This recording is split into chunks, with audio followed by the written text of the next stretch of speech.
Ako, alas 5 na, 1 Western Visayas na. Alas 5 Jess na, 1 Western Visayas na. Mwah!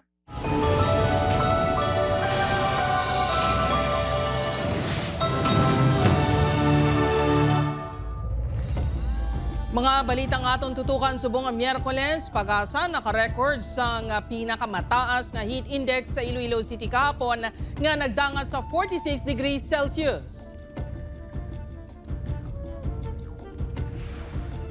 Pagdamos ang kaso sang rabies, ginakahangawaan bangod agresibo ang mga ido subong nga tig-ilini. Supply sang ilimnon nga tubig, problema sang pila ka mga apektado nga residente matapos maglupok ang Mount Canlaon. Imahen sa pilgrim site nga Agony Hill sa Limudian, Iloilo, ginpanglamhitan sang pinta sang 6 ka minor de edad. Bago kayo nga vertical clearance sa Ongka flyover, liwat nga nasangit sang isa ka wing van. Kag pagkabaganihan sa mga World War II veteran, ginadumdum sa mga 83rd araw ng kagitingan. Ini ang GMA Regional TV, 1 Western Visayas. Mayong hapon Western Visayas kag Negros Occidental, heat index sa Iloilo City naglabot sa 46 degrees Celsius kahapon, April 8. Tuman kainit nga tiyempo, pwede man magdala sang risgo sa paglaptas sang rabies. Si Julius Bilacaol nakatutok. Na-record kahapon sa Iloilo City ang pinakamataas nga heat index nga nagdangat sa 46 degrees Celsius. Abiso sang Pag-asa, lauman ang matagas pa nga temperatura kag heat index samtang nagaluntad ang tigilinit. Bangod sang prevailing nga easterlies na amo naga-contribute sang dugang pangainit sa aton. Kung huol sa tawang mainit nga tiyempo, ang kasapatan, apektado man. Nag-irritable ang mga ini, ilabi na ang mga ido. Rason nga nagadamo ang mga insidente sang animal bites. Not necessarily nga rabies na siya, pero ang mga ido tungod irritable, may chance sila nga magpinangagat. Amo sini ka-importante sang pagpabakuna. Kung ang ido nga magkakagat ang hindi bakunado, mataas ang risgo sang rabies. Sang 2024, nagdangat sa 70,000 ka animal bite incidents ang na-record sa Iloilo. Subong nga 2025, target sa probinsya nga mabakunahan ang hindi magnubo sa 255,000 ka mga ido, nga 70% sa kabugusan nga mga ido sa probinsya. Ginsuguran sang Pebrero, magatakop ang vaccination subong Abril. Sa karonyara pa lang sa 36% sang target ang nabakunahan. Apang ginalauman nga magasaka ang numero kung makasumiter na sang report ang tanan nga LGU. Ang pamilya Benjamin sa Leganes, apisar bakunado ang mga ido. Ginapasiguro man nga hindi ang mga ini magliho-liho sa dalan. Ginabantayan man na namo kay ginakasulod sa balay kung maglagaw sa ginatawag namo na sa mga sulod. Panghangkat sa Leganes LGU ang init. Pero ginatinguhaan gid nga mabakunahan ang masobra 5,300 ka mga ido sa banwa. We are trying ma-target gid naton nga kung pwede naton masaka pagid ang aton nga rate. Sa Iloilo City, padayon man ang pagbakuna sa mga ido. Si Manang Los Gani, sang Tikod Lapas, ginapreparar na ang iya ido sa pagpangbakuna sa barangay sa Biyernes. Ipabaksinan sa ipabaksin siya para safety ban lang sa mga tao nga nagalabay. Upod kay Cirilo Rendoque, Julius Bilacaol. 1 Western Visayas.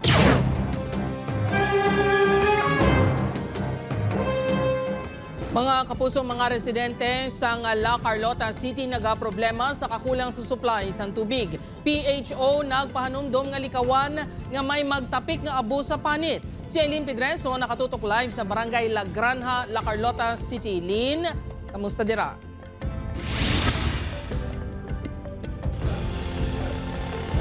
Jert, mga kapuso, wala na nasundan pa ang explosive eruption sa Mount Canlaon.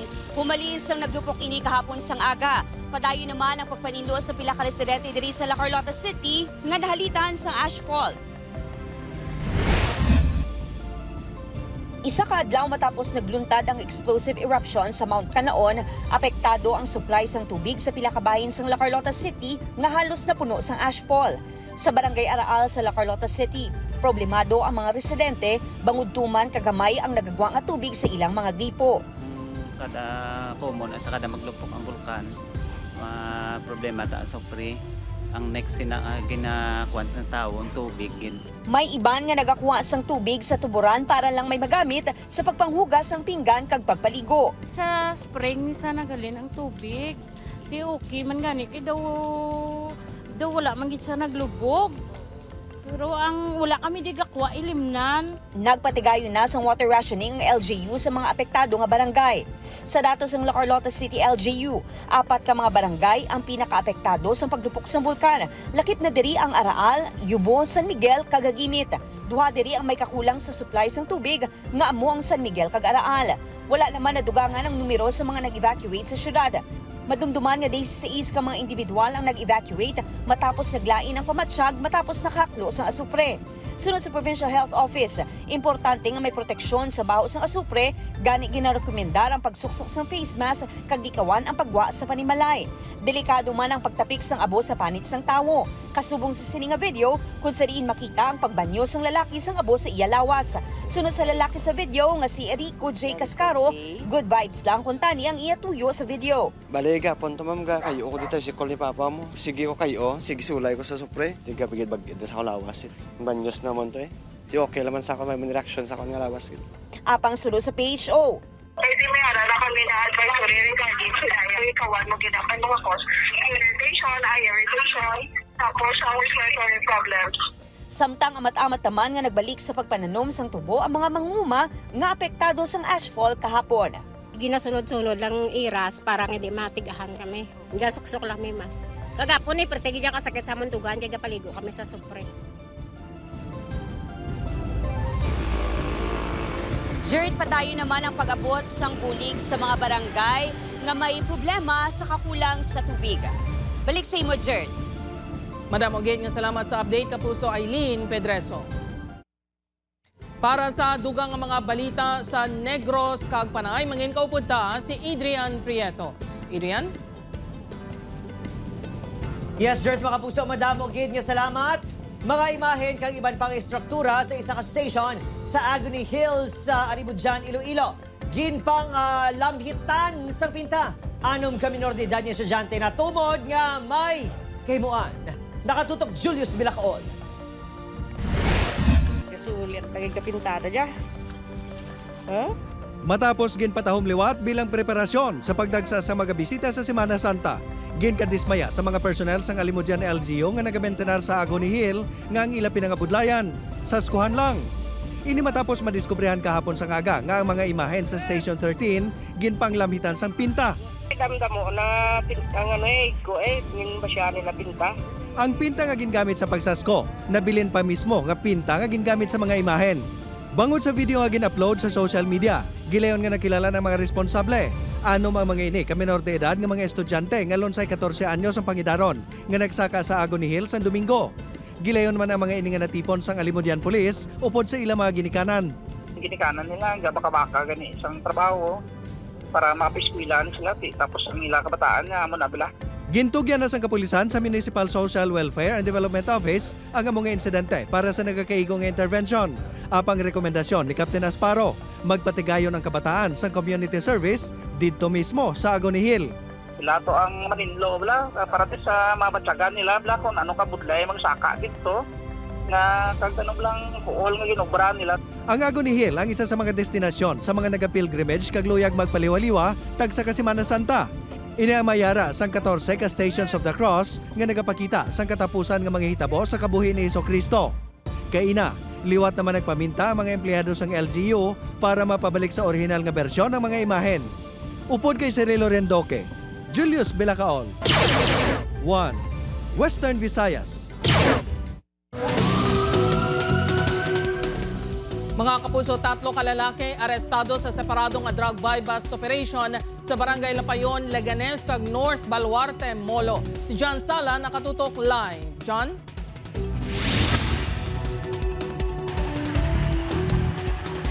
Jert, naging madugay man ang monitoring sa mga subject sa duwa ka separadong drug buy-bust operation sa syudad kag probinsya sa Iloilo. Apang tigayon sa gihapon silang nadakpan sang otoridad. Nadakpan sa drug bypass operation nga ginpangunahan sa Iloilo Provincial Drug Enforcement Unit sa Barangay Lapayon, Leganes ang duwa ka lalaki nga residente sa Banwas ang Santa Barbara. Nakuhaan sa 120 grams ang suspected Cebu nga nagabalor sang 816,000 pesos sa alias Stokes 25 anyos kag alias Moymoy 27 anyos. Nag-deliver pa ini sila sa may Banwasang Pototan kag area sang Haro, Iloilo City. Sa Banwasang Pavia kag Bakaw, Mandurriao, Iloilo City ang ginatudlo nga source sa illegal nga droga sa mga sospek. Nagagawa nga alagyan lang sa mga sospek ang Barangay Lapayon kag diri lang napilian sa mga operatiba nga ipatigayon ang operasyon. Parte sa mga monitoring sa amone, negative ko kay bala mo, akong barangay di peaceful mo. Masobra sa kabulan naman yung ginmonitor sa kapulisan si Rondolph Escobar antes na aresto sa drug bypass operation sa Barangay North Baluarte, Molo kahapon. Nakuha kay Escobar ang 15 gramos sa suspected Cebu nga nagabalor sang 102,000 pesos. Hanggang mag-aga, sige sudwa nila mga parmyano. Sa nadakpan si Escobar, nagapalamanog ang iyanawong kag may black eye pa nga ginapatihan tugas ang pagkasumbag. Apang suno kay Captain Inot, ginkastigo ini sa iya utod sang nahibaluan nga nagapakigbahin si illegal drug trade ang suspect. Nag-away sila nga gambalan niya nga untat na sa pagbaligya. So amo to nga na black eye. Nag-away na sila, nagpukutay na sila da nga duwa. Yung tambagan lang na sa sang isa ka lalaki da. Preso sa Iloilo City Police Station 4 si Escobar. Jared paandam sang otoridad sa mga nagapakigbahin sa gihapon sa illegal drug trade nga unta tunang ining mga aktibidad mangud padayon sa gihapon nga maga-operate ang otoridad tubtob nga mapapas ang illegal nga droga sa syudad kag probinsya sang Iloilo. Jared, Maramong gid nga salamat sa detalye Kapuso John Sala. Sa iban pang balita, 83rd araw ng kagitingan nga nagakomemorar sa pagkabaganian sa World War II veterans ginsaulog sa Iloilo kag Bacolod City. Ini ang gitutukan ni Kim Salinas. Abril 9, tagsa katuig, ginadeklara nga holiday kon araw ng kagitingan bilang pagdumdum sa pagsakripisyo sang 76,000 ka mga soldado nga Pilipino kag Amerikano nga ginatawag Fall of Bataan. Ang mga nag-surrender ang wala luoy nga ginpalakat sa 140 km nga death march. Sa Iloilo City, isa ka seremonya ang ginhiwat sa Balantang Memorial Cemetery National Shrine kay Ina Sangaga. Naghalad sang bulak sa panteon sang commander sa Panay sa Tonquera na si General Macario Peralta Jr. Mula sa inspirasyong binigay ng ating magigiting na veterano, patuloy tayong magkaisa sa pagharap sa mga hamon ng kasalukuyang panahon. Gin-unveil man sa Wall of Memory sa shrine ang duwa ka war veterans nga pisar wala napatay sa World War II pero may dako nga kontribusyon sa gyera. Gin-kalipay sa mga kabataan sang war veterans ang pagdugang sa ngalan sang ila amay. We are very happy and pag si Papa also will be birthday sa April 10 is very happy that makita niya ang ngalan na ito sa ibabaw. Sa Pilakadlaw, makita nila ang lolo nila bilang isa ka mga veterano nga nag-depensa sa aton nga nasyon. Gani bugal ko gid nga ginapasalamatan nga siya napos ang iyang ngalan. Nangin makahulugan naman ang pagsahulog sang araw ng kagitingan sa Bacolod City Public Plaza. Ginpangunahan sa mga opisyal sang syudad, kaupod ng mga veterano, men in uniform kag mga estudyante ang seremonya nga nagapasidungog sa mga baganihan nga naghalad sa kabuhi para sa kahilwayan sang pungsod. Paagi sa Proclamation 727, ginaimbitar man ang mga Pilipino nga magpakigbahin sa Philippine Veterans Week nga ginahiwat halin Abril 5 tubtob Abril 11. Upod Kirmel Porquia, Kim Salinas, 1 Western Visayas. Atensyon sa mga pumuluyo sa Alta-Chera Village sa Distrito Sangharo, hindi madayon buwas. April 10 ang pagkadula sang supply sang tubig sa among lugar. Gin-reschedule ini sang Metro Pacific Iloilo Water sa Biyernes, April 11. Ini ang magasugod alas 10 sa aga kag magalawig tubtob sa alas 12 sang kaagahon sa Sabado, April 12. Ang water interruption ang kaangot sa iga-patigayon nga valve insertion activity. Sunod sa water distributor, amat-amat man nga magabalik sa normal ang supply pagkatapos ng amo nga buluhaton. Ini ang GMA Regional TV, 1 Western Visayas. Mga kapuso, perwisyo sa mga motorista kag mga vendor ginalantaw sa pagsirado sang porsyon sang Isnard Street sa pagsugod sang restoration sang fasad sang Iloilo Central Market subong adlaw. Liwat nga pagkadelay sang pagbukas ng merkado ginakadismaya sang pila ka mga vendor. Ini ang gintutukan ni Kim Salinas. Apisar nga holiday subong adlaw, may tion nga regapugok pa ang mga salakyan nga regaagi sa Rizal Street sa Iloilo City proper. Inibungod nga ginsuguro na ang pagpasarado sang porsyon sang Isnard Street. Ini may kaangtanan sa ginapatigayon nga restoration sang fasad sang Iloilo Central Market. Gani ginapananaw na sa mga PUJ driver nga sa pagbalik sang klase kag opisina buwas, manginsulumpaan ang dalagan sang trapiko sa lugar. Maapektuhan man kuno ang ilang kita. Layo gadi wala kami kuha ang pasero mo. Dahil sa Snart di nga may kuha kami nga pasero. Sige lang, stener lang eh. Samtang, una na ginanunsyar ni Iloilo City Mayor Jerry Treñas nga sa Mayo nabuksan ng Iloilo Central Market, lakip na ang Iloilo Terminal Market. Apang nagpahayag si Iloilo City Traffic and Transportation Management Office Head Oldarico Garbanzos nga ang konstruksyon sa Central Market ang magalawig pa sang 2 ka bulan. Gintuad sa mga vendor sa Central Market nga ginsapol sila sang naligat nga semana sang LGU kag ginpahibalo nga sa Hunyo pa sila mahimo makasaylo sa merkado. Bangod sini, may iban sa ilang nga nadismaya sa dugang nga delay. Nadismaya gid kami kay siyempre nagsalig kami nga makasulod kami sa amon nga kwan mo. Tapos way madayon-dayon bala. Ti antos-antos si kami digapon sagwa. Samtang ang iban nga vendor handa man kuno nga maghulat. May mataguro man dismaya kay ti kung ang ginahulat naman lang namon yung nga makasulod kami sir mo. Nga maplastar kami bala sa mayong ugsaran. Upod Caramel Porquia, Kim Salinas. 1 Western Visayas. Mga kapuso, ginendorso na sang Iloilo City Police Office sa Regional Investigation and Detective Management Division sa PRO6 ang kaso administratibo nga Conduct Unbecoming bato kay Patrolman Hinel Camacho. Si Camacho ang pulis nga ginaligar ng hilo sang inubulang nga manok sa bulangan sa Leganes, Iloilo sang damlaglang. Lakip sa ginsumiter ang affidavit ni Camacho, complaint batok sa iya kag investigasyon sang Iloilo City Police sa insidente. Posible i-dismiss sa serbisyo o kung i-suspend si Camacho kung mapamatudan nga may kapaltahan. Maga-duty gihapon si Camacho samtang nagapadayon ang investigasyon. There's no reason for him to be relieved because ang natabo ang insidente hindi man sa iya nga IOR. It will not affect our investigation against him. Mapuso nagpasalig naman ang alkalde sang Oton, Iloilo nga ginatutukan na sang LGU ang reklamo sang mga manugpangisda angot sa pagluntad sang troll fishing sa baybayon sang Banwa. Sunod kay Mayor Sufronio Fusin, ginmanduan na sini ang Municipal Bantay Dagat kag Oton Municipal Police Station nga mas pasangkaron ang monitoring kag pagpatigayon sang pagpatrolya sa baybayon. Madumduman niya nagreklamo ang mga manugpangisda sa GMA Regional TV angon sa illegal fishing sa Banwa. Kag sunod sa Iloilo Provincial Government, responsibilidad ng LGU ang pag-aksyon sa reklamo. Ang troll fishing ang may malaking epekto sa aquatic resources, subong man sa palangabuhian sa mga manugpangisda.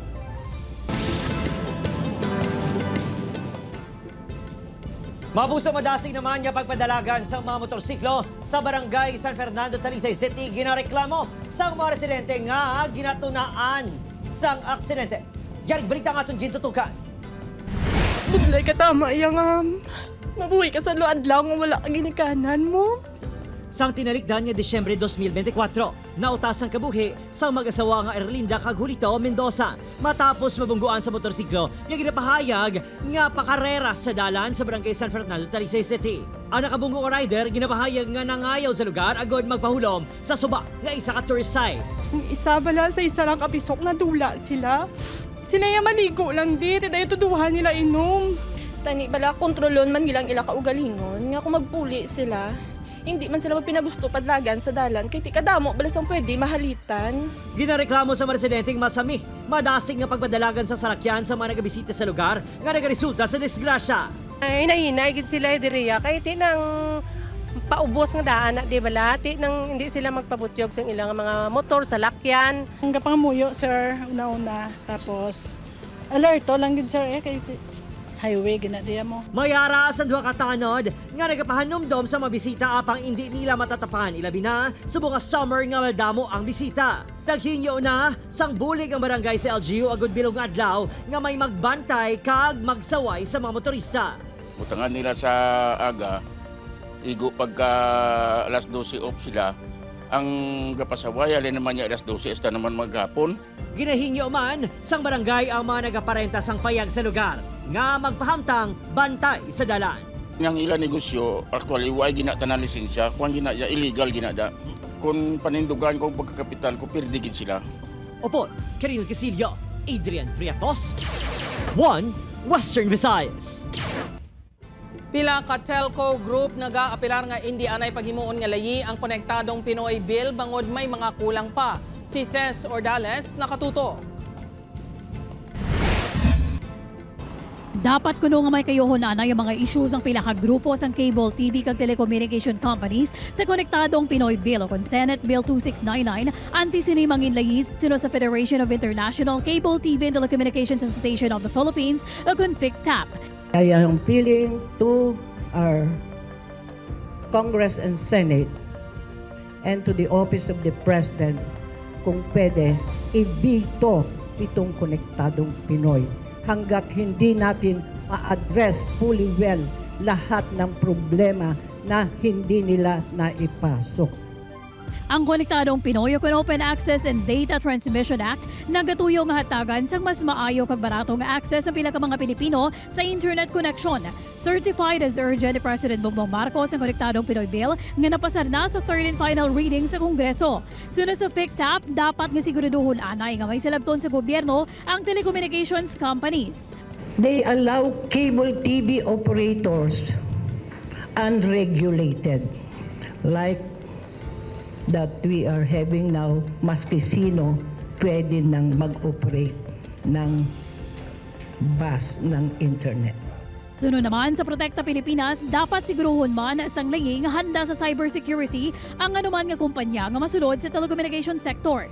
The data transmission industry was widely opened such that there are certain segments of the industry that are sensitive in terms of national security. Pabor naman diri ang National Telecommunications Commission. We support the open access bill, but it's just that there are we have to put measures so that it would be difficult if we open the floodgates and then unscrupulous players would go in. I mean, NTC can only do so much. Nagpasalig ang Department of Information and Communications Technology nga ikakonsideran nila ang mga issue kung manginlayin na ang konektadong Pinoy Bill. It's really up to Congress para i-weigh in, and even if ma-weigh in naman ng Congress, I'm sure that pagbuo ng implementing rules and regulation para dito sa batas na ito sasang-ala-alang yung mga ganitong concerns. Tess Ordales, One Western Visayas.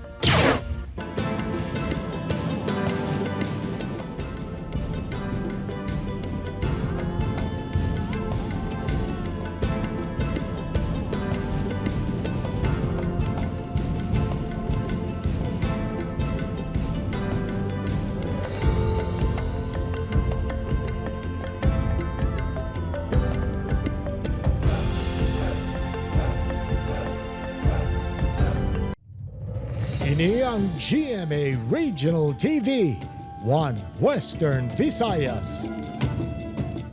Mga kapuso, posible magmulta sang 100,000 pesos ang nagapanagiya sang wing van nga nakasangit sa bago lang nakayong vertical clearance ang ungka flyover sa Pavia, Iloilo kaina sang aga. Sunod sa Pavia Police, ang driver nga ginkilala kay June nga isa pa lang kasimana nga nagatrabaho diri sa Iloilo nagikan sa Cebu gani hindi sinikabisado ang pagsulundan sa flyover. Nadiskubrihan man nga expired ang ORCR sang truck. Sa nagligad nga Lunes, nasangit man sa isa ka bus sa mga vertical clearance. Ang bus company ang nagbayad sang multa nga 100,000 pesos.